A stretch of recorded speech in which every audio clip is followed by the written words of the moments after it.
precisa microfone, já estão aqui, é só começar. Então, eu começo? Um alôzinho. Oi, gente. Boa tarde. Boa tarde. Eu agradecer a presença de todos, especialmente a Levão Exame para a nossa palestra e vou dar boas-vindas a se comunicar com vocês. Boa tarde. Bom, gente, muito boa tarde. É uma sensação muito ingrata dividir essa mesa sozinho, com algumas pessoas especiais que eu acompanho e estão aqui nessa plateia. E não sei se é um pedido muito comum, mas que se pudessem vir mais para perto, assim, eu me sentiria um pouco mais solidário. Tá, por favor.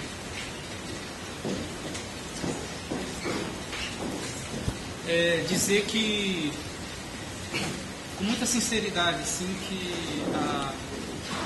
o convite para participar dessa palestra, do segundo encontro, questão de crítica, me é muito, muito especial pela minha admiração muito sincera em relação ao que esse coletivo vem fazendo aqui na cidade e para o país em relação ao pensamento crítico, à valorização dessa arte que todos nós, das quais somos tão próximos, tão apaixonados.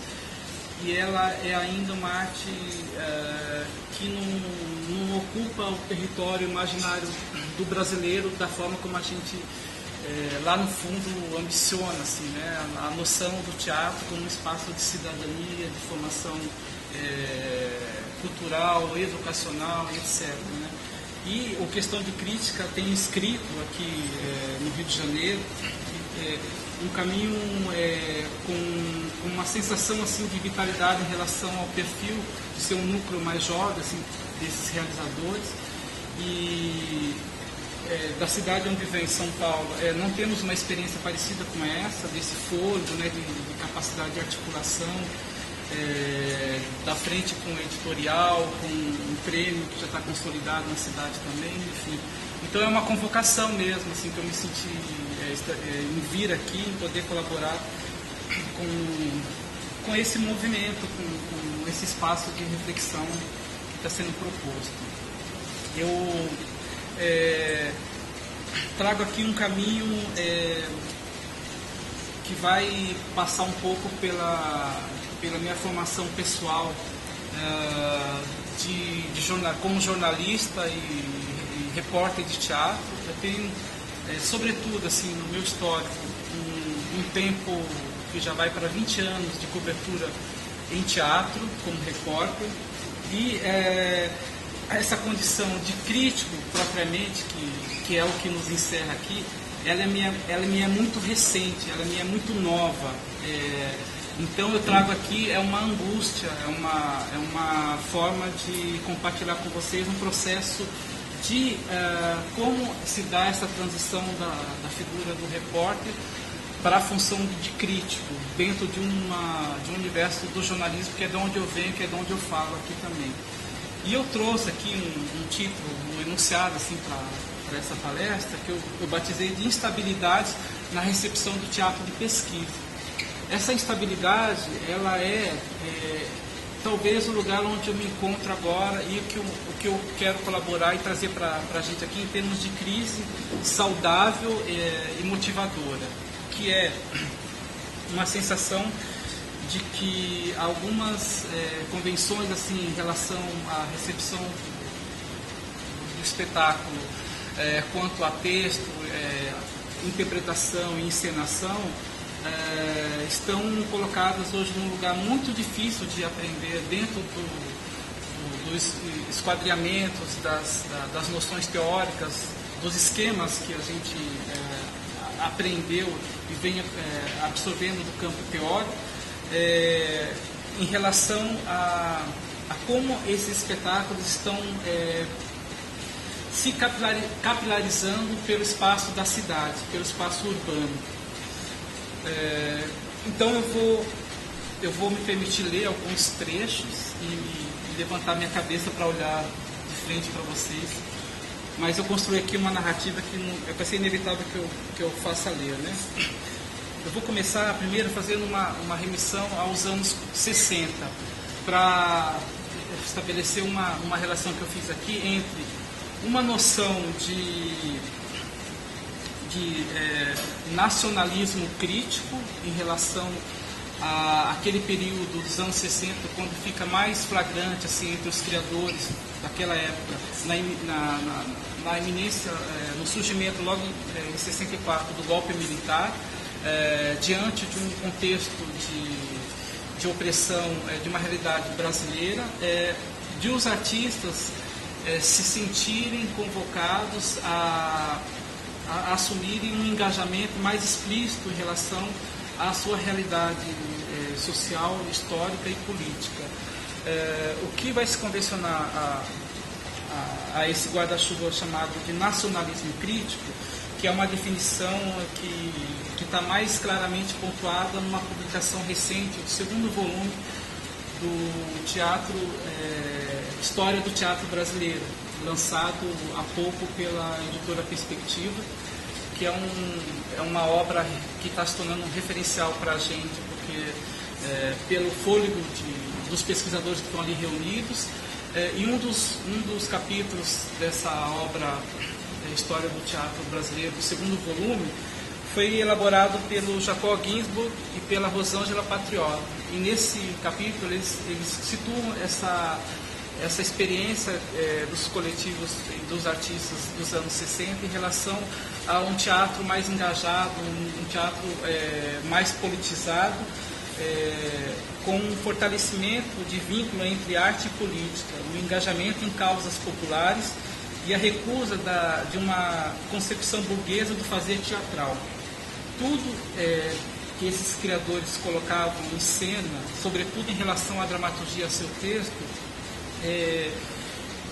tinham que ver com uma repercussão para além das salas de teatro. Então, quando a gente nota as opções de um espaço não convencional, ou então ocupar o espaço público de outra forma, não é algo exatamente novo, mas é algo com o qual eu tenho me deparado no sentido de que, se naquela época essas ações tinham um contexto histórico forte, social, e sobretudo depois do período da ditadura militar, muito evidente, essas ações, essas criações eram normalmente colocadas dentro de uma nomenclatura que a gente pode chamar de atos culturais, ou seja, a cultura entendida por um sistema, por uma questão mais organizativa e social. O que me parece que eu verifico nas ações do espaço público hoje, na expansão de uma noção de teatro de rua, por exemplo, noções de intervenção e de atuação e textos de um caráter mais performativo, eu entendo hoje que as vontades, os desejos dos nossos criadores atuais passam também por uma inquietação política, só que sem perder de vista fazendo com que esses atos sejam efetivamente artísticos. Então, se tínhamos lá nos anos 60 atos culturais mobilizados por questões urgentes de uma realidade bastante conflitiva em relação ao regime militar, o que a gente tem na nossa realidade hoje, num país que a inscrição democrática passa a ser nomeada assim, a partir de 85, a abertura, a democracia que a gente vive hoje, são ações em que esse, vamos dizer, conteúdo artístico é mais evidente, mais consistente, e é esse lugar desse modo de criar, esse modo de produzir é que está me inquietando hoje como espectador crítico. Desse período aí do nacionalismo crítico, veio daí uma valorização do texto com eixos históricos e sociais, os seminários de dramaturgia do Arena, com Vianney, Guarnieri, Boal. Esse nacionalismo não está necessariamente vinculado a uma noção de nação, mas ancorado nas discussões sociais da classe, discussões sociais de classe que permitiam uma visão específica daquele mundo, daquele presente histórico. Fica evidente o anseio desse período por um teatro comprometido com a realidade. O Paulo Francis, no tempo em que ele escrevia no Diário Carioca, ele cunhou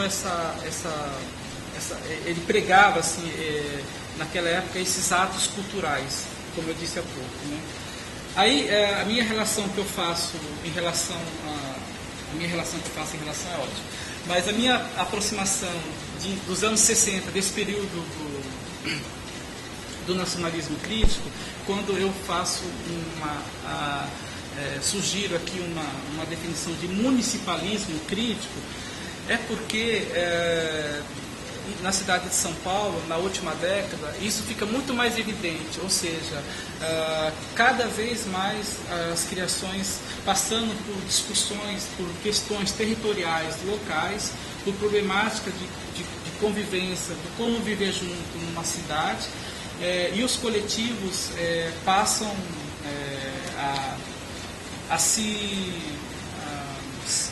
a eleger como tema, como forma e conteúdo, esses espaços de problemas da sua realidade local. Da mesma forma que lá no nacionalismo crítico não estava implicado necessariamente uma noção de nação ou de nacionalismo, no estrito senso da palavra, o municipalismo crítico que eu coloco aqui não quer dizer necessariamente algo paroquial ou para falar das questões provincianas, pode-se dizer assim. Ao contrário, a sensação que tem é que algumas urgências, alguns episódios, algumas questões de determinadas comunidades são problematizadas na cena, na dramaturgia e na concepção, na visão de mundo daquele determinado coletivo, sem perder de vista um caráter global. Assim, se um grupo leva para a cena aquele episódio da desocupação da comunidade Pinheirinho, que foi no ano passado, em São José dos Campos, um episódio evidentemente de projeção nacional, que aconteceu no município fora da cidade de São Paulo, e no entanto podemos ver reflexos de visita a esse tema do Pinheirinho, de uma certa indignação em relação à humilhação daquelas famílias que foram expulsas, a ação da polícia, etc. Aquilo pode ser apropriado a partir daquele território que aconteceu, quer por uma peça de teatro na cidade de São Paulo, quer por um poeta, quer por um compositor de uma canção, e assim sucessivamente. Então, esse municipalismo que eu coloco aqui não é algo restrito ou paroquial, como eu coloquei aqui. Na cidade de São Paulo fica mais evidente isso, porque quando eu chamo de municipalismo crítico, temos uma lei na cidade que foi determinante para a mudança de alguns paradigmas de criação e de atuação de coletivos na cidade. O Programa Municipal de Fomento ao Teatro para a cidade de São Paulo é uma lei que vige a partir de 2002, e ela é muito clara nos modos assim, de observação, é muito clara a quem ela se destina, né? Ela inscreve-se um grupo de pesquisa, ela deixa claro que essa atuação tem que haver alguma forma de devolutiva para a comunidade onde esse coletivo atua, para a cidade de São Paulo, né? Afinal de contas, a gente está falando de uma lei que ela é bastante extraordinária no conjunto da realidade brasileira. Essa lei de fomento, ela foi aprovada numa condição e num contexto de mobilização da cidade de São Paulo no final da década de 90, num movimento nomeado Arte contra a Barbárie. Esse movimento ele foi impulsionado por grupos e por alguns intelectuais da cidade, um pouco assim, tentando se situar em relação ao porquê fazemos teatro, a que viemos a este mundo, o que nos mobiliza, para quem, por que a sempre condição bastante precária de realização e de produção vigente ainda hoje, mas ainda era muito mais crítico na cidade de São Paulo nos anos 90, em relação a um grupo de pesquisa. Por que essa noção, essa modalidade, se tomarmos como paradigma alguns países europeus, é muito mais clara essa noção de que o Estado também tem um dever para com a cultura. Por que entre nós, no nosso país, na nossa cidade, no nosso Estado, isso é muito mais impossível, né? Foi esse tipo de questionamento que fez com que essa lei fosse aprovada. Na verdade, a própria categoria artística escreveu praticamente, elaborou os artigos dessa lei, e ela foi aprovada no final de ano, no final de gestão, de uma forma bastante oportunista, no bom sentido, daquele ambiente de discussão e de mobilização de qualquer projeto para ser aprovado numa Câmara Municipal, estadual, federal. O princípio da articulação política é muito claro, e se o artista não encontrar também ele uma forma de articulação, de fazer pressão para que isso seja aprovado, nós estamos perdidos, né? Acho que essa noção mais politizada do trabalho do artista tem aí nesse exemplo de mobilização do movimento Arte contra a Barbárie uma ação muito clara, um movimento que fazia questão de afirmar que não tinha alguém que o representasse, que o nomeasse. Enfim, é uma das experiências muito singulares assim, que deu resultado, né, na aprovação dessa lei. O programa municipal, e voltando aqui para o meu municipalismo crítico, hoje, para vocês terem uma ideia da importância dessa lei, o orçamento dele anual está na casa de 13 milhões. A cada ano, até 30 grupos podem ser contemplados com projetos que dependem de cada proponente. Pode ser de 18 meses, 1 ano, 2 anos. E aí a cada ano podem ser contemplados até 30. O problema que nesse passado 10 anos, 2012, né, essa lei entrou agora num limite financeiro assim, em relação a esse volume, que realmente é muito para um quadro de realidade. Talvez esses 13 milhões seja maior do que o orçamento de algumas cidades da Grande São Paulo para a cultura especificamente, né?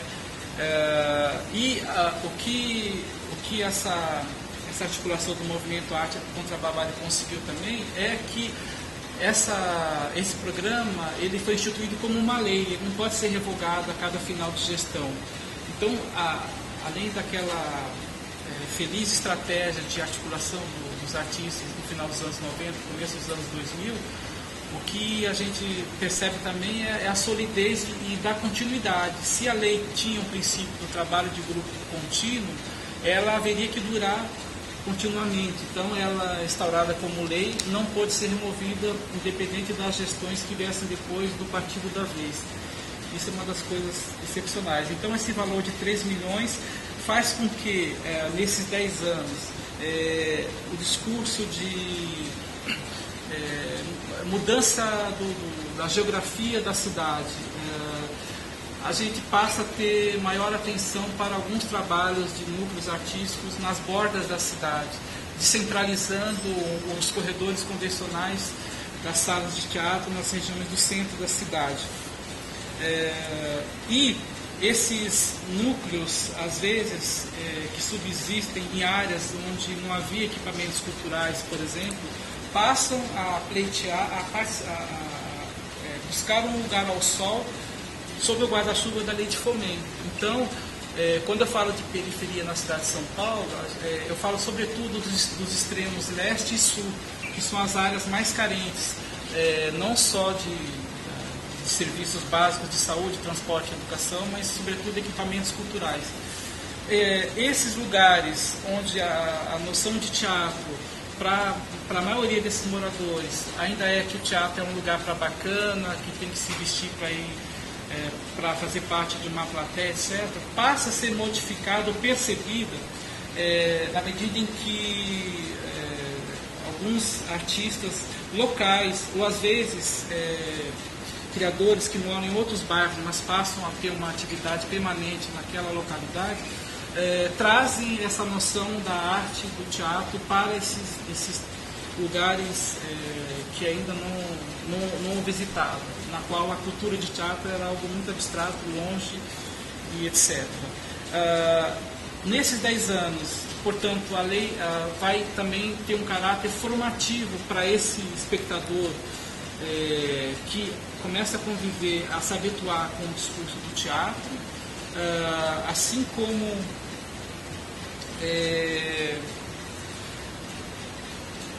os artistas passam também a afirmar uma coisa que está acontecendo muito, que é essa opção e a estratégia para uma sede, um lugar, uma casa, vamos dizer assim, nessas comunidades em que o teatro passa por aqui, aqui acontecem peças, aqui tem oficinas, aqui você pode encontrar com, às vezes, criadores que falam outras línguas, ou outros países fazem teatro, outras realidades estão acontecendo por esse espaço, por essa sede.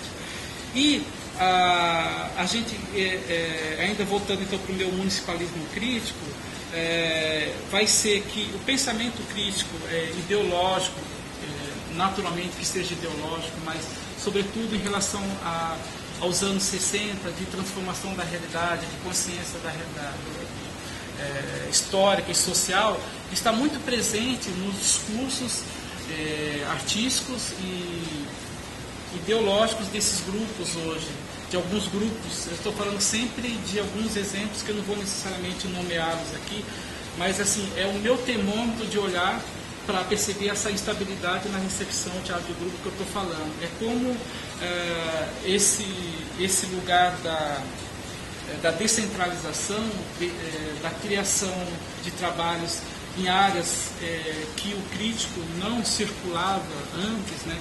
Ele é catapultado a se direcionar, a se deslocar também, a sair da sua centralidade, às vezes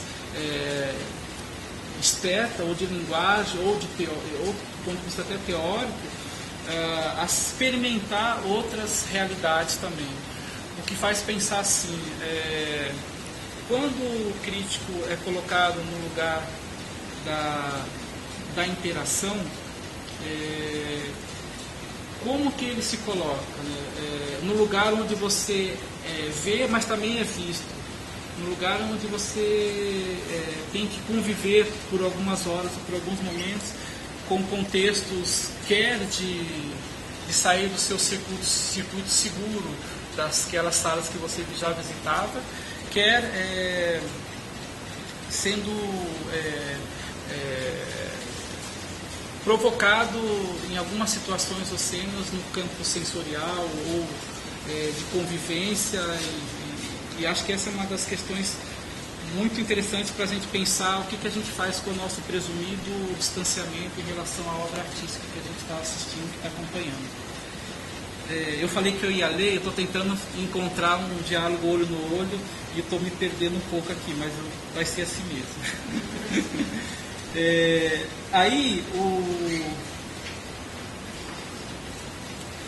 Voltando assim, entrando direto na questão propriamente estética, esses atos artísticos, como eu falei, eu percebo eles na realidade da cidade de São Paulo hoje muito próximos a esses atos culturais.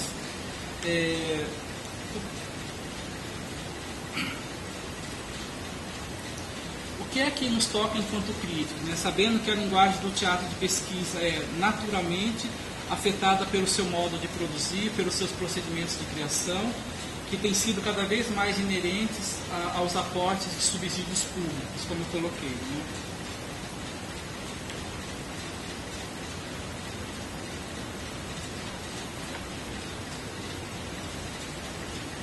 Vou pular tudo aqui e vou passar a ler para eu ficar mais inteirado. Então,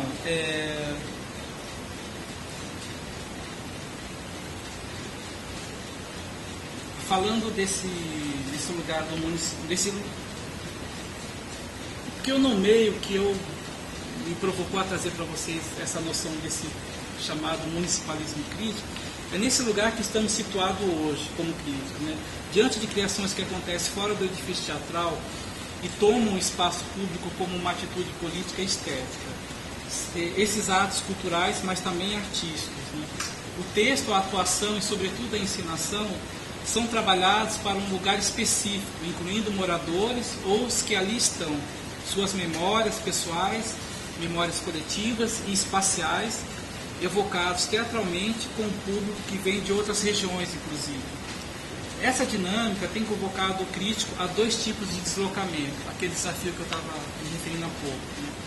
Esse crítico está sendo instigado a ter o espírito mais disponível e menos esquadrinhado nas convenções da recepção. Né? Qual o lugar do crítico quando ele é instigado a compartilhar, como eu coloquei agora, a observar e ser observado? Outro tipo de deslocamento que o crítico está sendo convidado ou convocado, estimulado, diz respeito à sua disponibilidade para ser arrancado do circuito tradicional das salas centrais e pisar a periferia. Esse momento paulistano que eu estou citando aqui explicita a ideia, os desafios daquele conceito de como viver junto, que foi tratado na Bienal de Arte em 2006. Há projetos teatrais em que o resultado não é mais o produto em si, mas o processo. A própria lei de fomento dimensiona e absorve essa noção do trabalho em processo. Não necessariamente os grupos contemplados eles têm que apresentar um espetáculo final, um resultado em termos de trabalho artístico.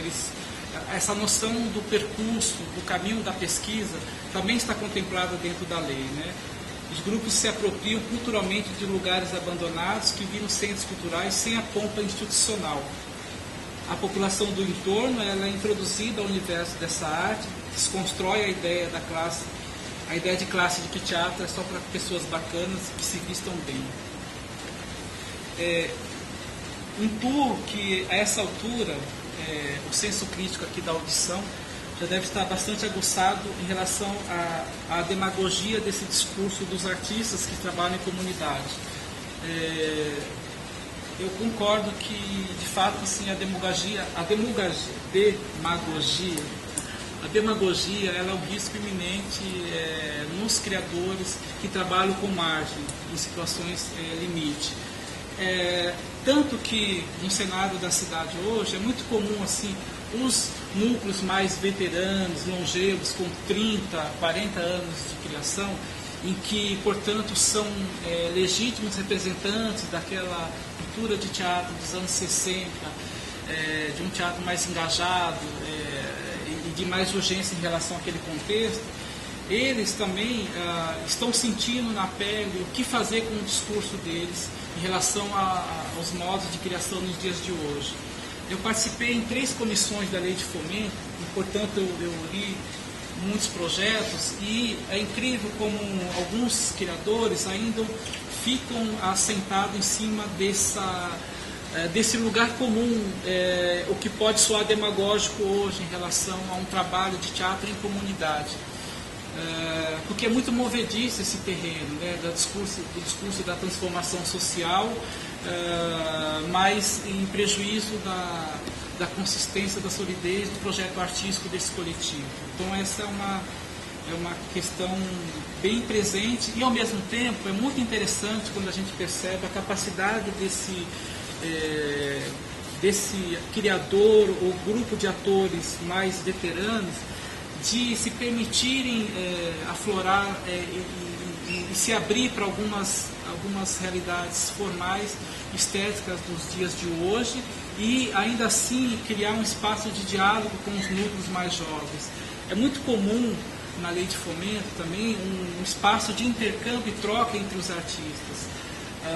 Então a gente tem, por exemplo, núcleos com às vezes 5 anos de história, que aquele ímpeto juvenil de querer se apropriar do teatro de outras formas, aquela disponibilidade para o erro, para o risco, é mais presente, e esses núcleos, às vezes, tão jovens, estão conseguindo construir diálogos com os veteranos, que evidentemente têm toda a bagagem eu partilho da ideia de que não se deve escantear a tradição. A gente tem tradições, tem que conversar com elas e, de alguma forma, trazê-las para esse presente e problematizá-las, mas não desdenhá-las facilmente ou automaticamente. como às vezes a gente, por outro lado também, o mesmo ímpeto juvenil se arroga a colocar para escanteio as experiências anteriores, como se o mundo começasse a partir daqui. Né? Por exemplo,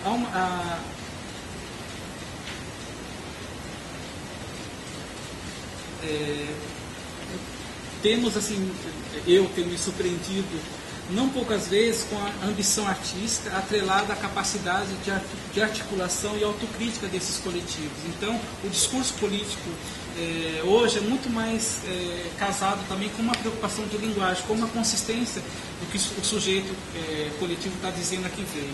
Há uma geração de jovens criadores em teatro de rua e teatro de intervenção que é ignorado solenemente pelos críticos instituídos. Eu queria chamar a atenção aqui para que, quando eu falo da nossa instabilidade em relação a perceber o teatro de pesquisa hoje, esse lugar do espaço público, da rua, ele está em efervescência, ele está emanando assim, inquietação em relação a noções de dramaturgia, de espaço e de interpretação e de encenação, que muitas vezes os críticos, alguns pares assim, que eu percebo da cidade de São Paulo, ainda vê com o teatro de rua com muito desdém.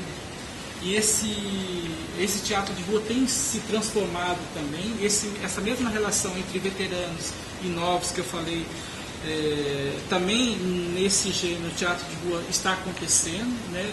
Uma noção não mais a mera roda, uma noção muito mais expandida em relação ao teatro de rua. Muitos dos críticos ainda estamos presos à ideia da roda de rua, quando os trabalhos atualmente também se assumem disformes, itineram, ocupam, desestabilizam as normatizações do espaço público. Tem teatro hoje acontecendo, por exemplo, em instituições como albergue ou hospital psiquiátrico, por exemplo. E essa noção assim, de ocupação do espaço público, eu acho que um dos reflexos recentes que a gente pode perceber aqui na nossa realidade mais próxima, mas que foi mundial, é que essa noção de que se parte do planeta foi sacudida recentemente pelo desejo de ocupe espaços públicos para transformar a sociedade em que vive, por que as artes cênicas ficariam de fora? Queria citar duas experiências recentes de grupos simbólicos da produção brasileira contemporânea e que exemplificam de forma instigante essas novas percepções do fazer crítico em nossos tempos. São dois trabalhos, um da tribo de atuadores Olha Nós Aqui Outra Vez, de Porto Alegre, e um do Teatro da Vertigem de São Paulo. A tribo de atuadores Olha Nós Aqui Outra Vez, ela faz 34 anos que assume o discurso de uma criação coletiva. Tudo é feito por todos. No final de 2011, esse grupo fez um espetáculo chamado Viúvas, Performance sobre a Ausência, em que revelou para a cidade de Porto Alegre e para a população gaúcha um outro contexto, uma outra memória que estava literalmente vagando numa ilha.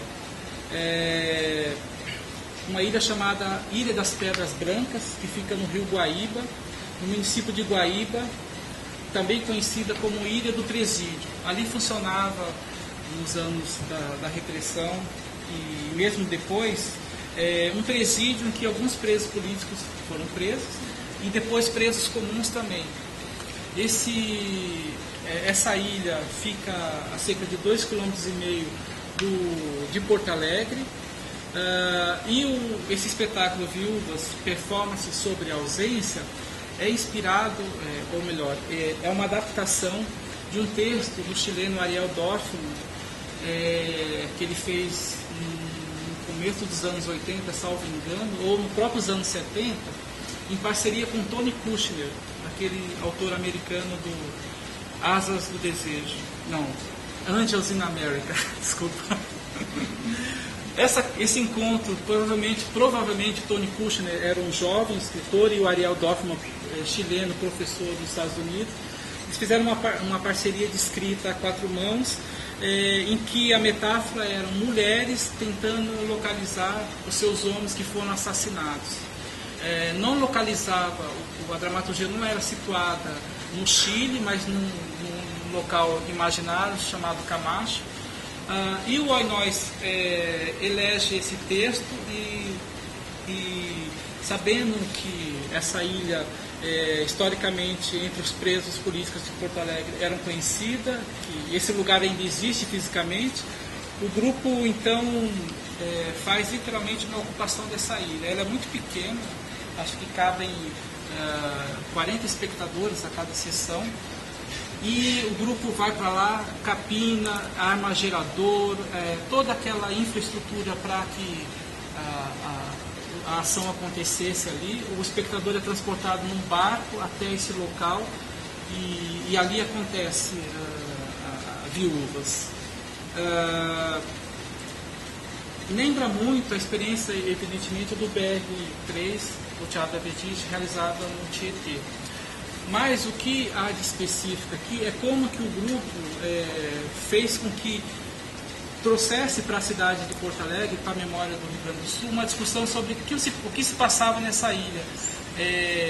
Carcereiro ou mesmo preso político que lá estiveram, vieram à tona e relataram suas histórias. O público foi apresentado a uma memória que estava oculta, escondida. O grupo que trabalha, como eu falei, há mais de 3 décadas com criação coletiva, costuma atuar em 2 vertentes, chamado teatro de rua, puro, vamos dizer assim, e o teatro de vivência, que acontece em espaços fechados, em que o público entra num galpão e itinera por alguns espaços de ocupação nesse teatro chamado de vivência. Essa experiência de Viúvas, performance sobre a ausência, fez com que o Oinóis, veteraníssimo, pudesse abrir e vislumbrar assim uma nova talvez até uma nova vertente para a sua experiência com o teatro. O que eles nomeavam como uma performance, ou seja, no início o discurso do grupo era algo que viria a ficar pronto, era alguma coisa que se seria consolidado lá na frente, a performance viraria um espetáculo. O que se percebeu depois é que o espetáculo já estava dado, vamos dizer assim. Ainda que a rubrica performance esteja escrita no título, era exatamente ali, naquela experiência, uma ideia de intervenção e de performance. Enfim, todos os elementos desse grupo, do modo de preparar coletivamente as músicas, o figurino, a luz nesse lugar escuro que não havia, teve que incorporar gerador e etc, etc, foi afinado, foi elaborado, foi pensado de uma forma vertical como os processos anteriores. E eles viram que, não só eles, mas a própria recepção do público e da crítica, de programadores de festivais, viram que já estava, a coisa já era tão latente e viva por si, pelo que provocou, pelo que instaurou, que esse espetáculo vingou em algumas temporadas, sempre nessa ilha mesmo. Ou seja, aquela localidade desabitada, oculta,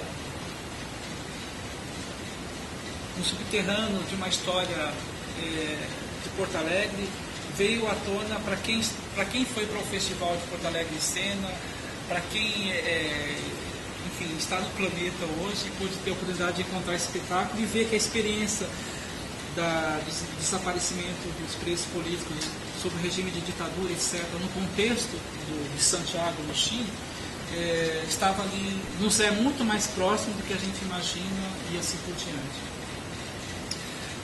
Outra experiência que eu queria citar como exemplos de localidades e esse município crítico que eu estou colocando, no Teatro da Vertigem, do espetáculo Bom Retiro, 958 metros,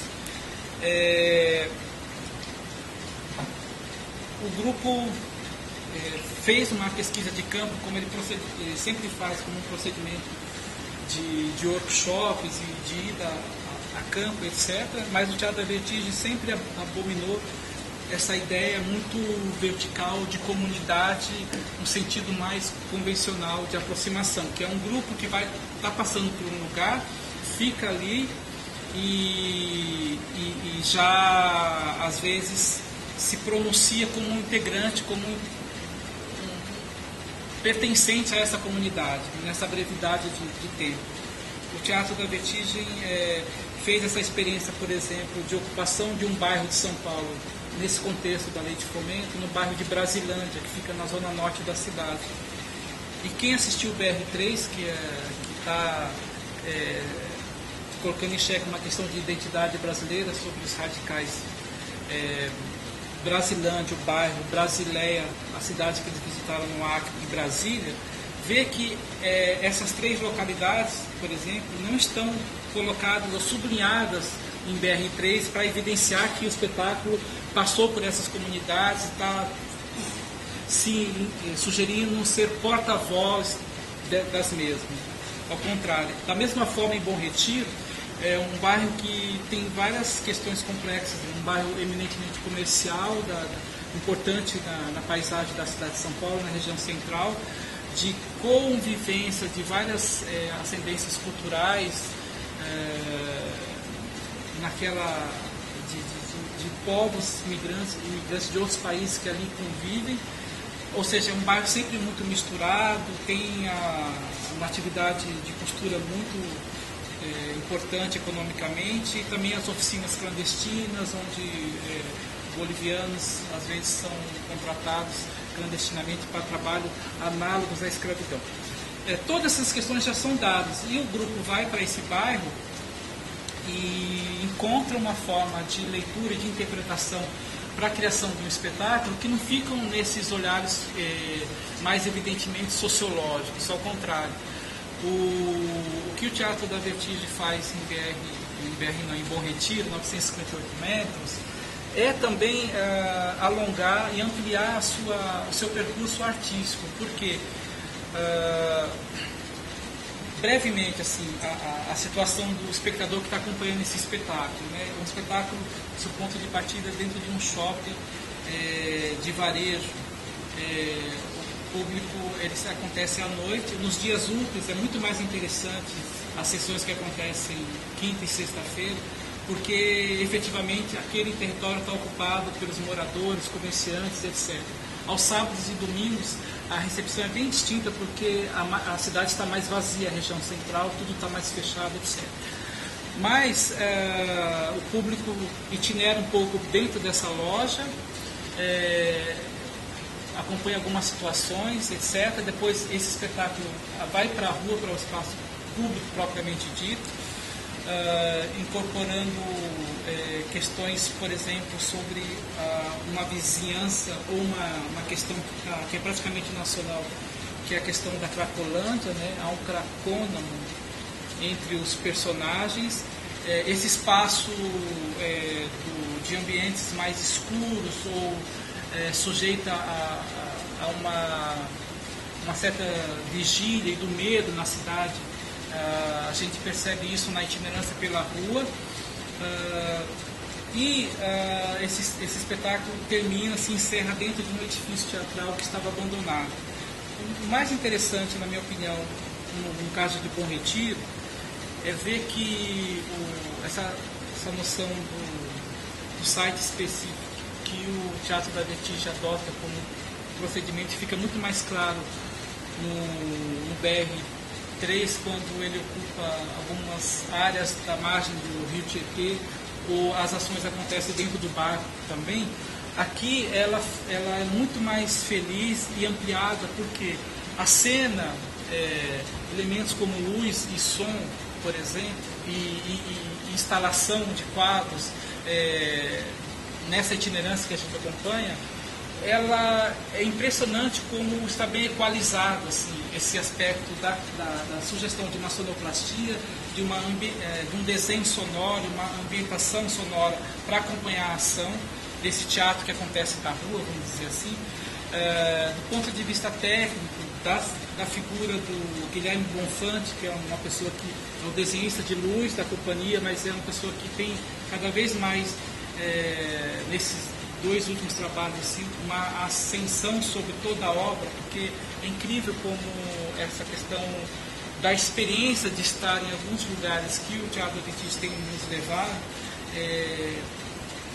nos afetam e nos deixa construir uma narrativa própria diante de tudo que a gente está vendo, percebendo, escutando e tudo que está interferindo na minha condição de espectador naquela experiência. Acho que essa noção da experiência é uma palavra mais ideal para definir esse percurso. E, no entanto, um dos aspectos mais negativos do espetáculo que foi apontado foi justamente a dramaturgia. Um texto do Joca Terron, que foi o escritor convidado a fazer a dramaturgia, a assinar, consolidar a dramaturgia dessa experiência. Aí, o que eu acho que fica para nós críticos assim, é pensar o seguinte: independente da operação espacial e etc. e tal, a gente escuta e esse texto não chegou bem, e essa codificação assim, entre fluir situações em que os personagens não dirigem palavras entre si, não há diálogo direto, é sempre enunciado para fora, para a cidade, para nós espectadores, enfim, que edito o meu campo de caminhar, ou de olhar, ou ignore, eleja, etc, etc. Tudo aquilo que a gente pode editar como um espectador autônomo. E a minha instabilidade que eu falo, então, por exemplo, é nessa experiência mesmo, como naquela ilha do Ainóis, ou no próprio percurso de barco até lá, assim como no BR-3, como nessa ilha do Ainóis, e nessa experiência do Bom Retiro, as nossas apreensões, as nossas sensações, a gente edita, como que se permite o desarme completo em relação a essa experiência do espectador. É lógico que eu sei que nunca abandonaremos nossas ferramentas propriamente ditas, mas eu acho que essas experiências recentes têm me feito pensar assim, o que eu faço, né? Por onde que eu vou caminhar, como é que eu vou receber essa vivência, vamos dizer assim.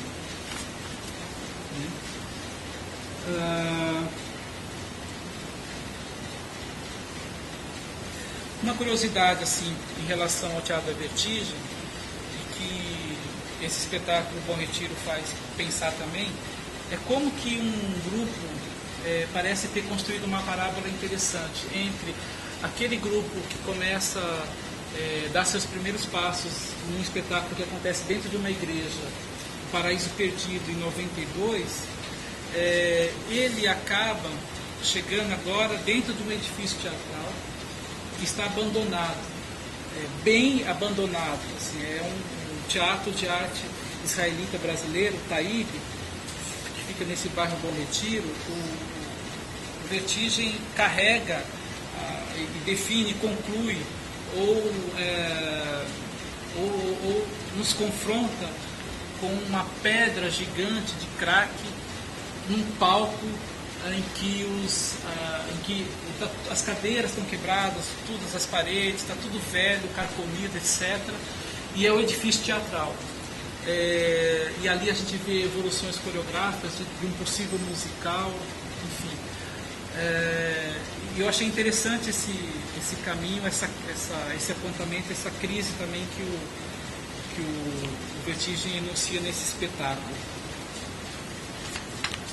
Já estou terminando, trazendo agora a bola para...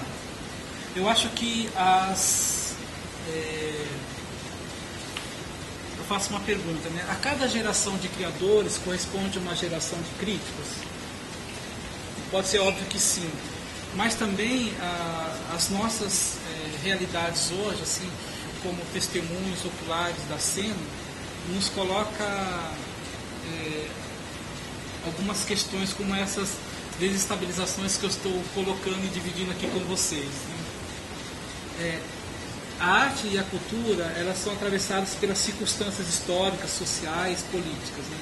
Pela ausência ou incipiência de políticas culturais efetivas e permanentes, como bem conhecemos na realidade brasileira.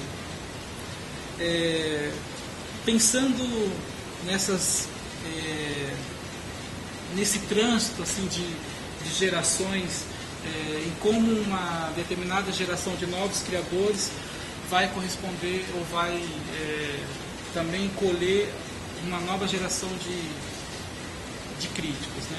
Um exemplo assim, bem pontual para a gente imaginar como é importante às vezes ter esses olhares distintos e também para que a chamada categoria de críticos também não crie um olhar uníssono ou elegendo determinados gostos estéticos, determinados grupos para os seus recortes, para os seus pontos de vista, né? Queria lembrar de uma condição que para mim foi mais recente que eu soube desse paralelo, assim, não sabia que eram tão próximos, a convivência entre o Décio de Almeida Prado e o Miroel Silveira, que estão ali entre o início da modernização do teatro brasileiro, nos anos 40 para os anos 50, e lendo recentemente uma obra do Miroel Silveira, A Outra Crítica, fica mais claro assim como o seu olhar que pode ser classificado como mais social, socialista para a cena, acabava distinguindo dos pontos de vista do Décio em muitos aspectos, porque o Décio assumia uma crítica mais programática em relação a tudo que estava sendo formado, né? A generosidade, a cumplicidade deles já são sabidas por nós, Décio de Almeida Prado. Mas era interessante, também me surpreendeu, sabia pouco, então, que havia um contraponto a isso, né? A proximidade do Décio com o TBC, com um sistema mais economicamente estabelecido pelo empresário Franco Zampari. Havia ali então, que eu não tinha tido isso antigamente, mas há um tempo atrás, é que há um determinismo econômico, quer queira ou não, em relação ao surgimento do TBC. E às vezes se anunciava essa ruptura dos novos tempos de uma forma muito talvez desrespeitosa em relação à tradição que eu falava há pouco, por exemplo, né? Há uma tradição de raiz popular ou de um modo de fazer e de uma cultura de teatro que fazia por onde mesmo diante desse precário. E a partir do TBC, que se demarca o aspecto mais profissional dessa atividade na cidade, esse olhar naturalmente se torna hegemônico, porque você tem também a participação ativa de criadores estrangeiros, sobretudo vindo da Itália, que vão apontar ou desprezar mais ainda aquilo que já estava pronto no quintal, ou já era nato desse lugar em que a arte do teatro estava, a cultura do teatro estava tentando se tornar mais moderna, etc. Então o Miroel, ele escrevia para um jornal que tinha menor repercussão e menor espaço que o Estado de São Paulo na época. Os seus textos não tinham grandes fôlegos ensaísticos pela natureza do próprio espaço, e toda a sua escrita, de alguma forma, à luz do que a gente lê hoje, faz uma espécie de contraponto interessante, ou uma complementariedade antes do que uma coisa mais refratária entre os dois, mas é para situar em relação a essa margem também que está na atuação crítica, né? Em que medida o nosso olhar também vai se tornando hegemônico e acomodado em relação a algumas modos de produzir e às vezes não ampliamos os nossos horizontes. Acho que essa é a relação que eu queria falar em relação a descobrir essa convivência entre 47 e 57, entre o crítico, o Décio e o Miroel. O Décio abraçou depois a condição de historiador, ensaísta, evidentemente, né? Ambos foram professores da USP e o Miroel também se tornou professor. Aí já estou entrando aqui na reta final da minha fala e queria lembrar então um pouco do que eu comecei a falar em relação a essa figura do repórter que migra dessa função para a função de crítico. O Sábato, ele transitou nessas duas funções, Sábato Magaldi. Ele começou como crítico no Diário Carioca, depois foi repórter no Estadão, cuidava do noticiário teatral e, paralelamente, até durante um período, ele escrevia ensaios no suplemento literário do Estadão. Era um período que não havia problema algum de espaço nos jornais, né? O Sábado era muito ativo como repórter, como ensaísta, e ele foi assumir, ele chegou a fazer crítica aqui no Rio, no Diário Carioca, antes de ir para São Paulo, e em 66 ele assume a função de crítico oficial do Jornal da Tarde, quando o Jornal da Tarde é fundado. O Sábato ele não via a crítica distante do movimento teatral, incluía o crítico na dimensão coletiva dessa arte e ele se dizia que muito solidário em relação à categoria dos artistas. Eu invoco o nome de Sábato aqui não para fazer, evidentemente, querer me comparar a ele, mas me colocar na seguinte questão. Minha aproximação é mais pela trajetória dele como repórter e crítico entre os anos 50 e 60. Né? Eu sou repórter de teatro há 20 anos. Eu cometi algumas críticas amadoras, que assim eu chamo, chamo de amadora na época em que eu trabalhei num jornal chamado Diário de Mogi e Mogi das Cruzes. Eu chamo de amadoras com a mesma convicção dos amadores do teatro que em sua acepção mais nova, os amadores que ancoraram a modernização do nosso teatro. Eu lembro de escrever, por exemplo, uma crítica sobre o Paraíso Perdido, em 92, na igreja de Santa Efigênia. Aquelas linhas eram absolutamente impressionistas e já pronunciavam um espectador apaixonado do teatro que eu me tornei. Eu me considero esse espectador apaixonado, eu adoro esse lugar do espectador enfim. Durante os 10 anos em que eu trabalhei na Folha de São Paulo, eu não escrevi nenhuma crítica. Eu estava circunscrito ali à objetividade que os repórteres somos condenados a perseguir a vida toda. Não usava adjetivos, fixava-me assim, imediato para o leitor as informações sobre o espetáculo a partir do discurso dos criadores. Agora que a gente já está aqui no final da palestra, eu confesso então que sou o mais devoto praticante desse ofício da crítica, não faz nem 5 anos. Ou seja, desde que eu saio da Folha de São Paulo é que eu experimento fazer crítico dentro da concepção do entendimento da crítica como a gente entende hoje, né?